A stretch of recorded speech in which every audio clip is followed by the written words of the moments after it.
اکثر یہودیوں کی عورتیں حضرت فاطمۃ الزہرا کو اپنے گھر بلاتی تھی اور آپ کی غربت کا مذاق اڑایا کرتی تھیں۔ ایک دن کچھ عورتیں حضور کے گھر آئیں، کہنے لگیں، یا رسول اللہ، فاطمہ کو ہمارے گھر بھیجیے، ہمارے گھر شادی ہے تو یہ دین کی تبلیغ کریں گی۔ تو حضور نے فرمایا کہ فاطمہ جاؤ۔ حضرت فاطمہ نے حضور سے فرمایا کہ میرے بدن پر کپڑے تو ہیں لیکن میرے کپڑے پھٹے پرانے ہیں۔ تو ہمارے نبی پریشان ہو گئے۔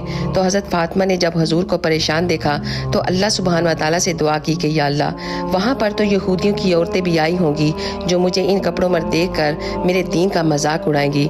اب تو ہی ایک عظیم ذات ہے جو میرے اوپر کرم فرما سکتی ہے۔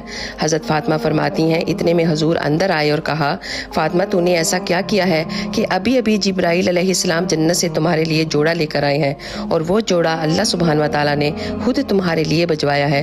سبحان اللہ۔ اس ویڈیو کو صدقہ جاریہ کے نیت سے ایک دفعہ ضرور شیئر کیجیے گا۔ جزاک اللہ خیر۔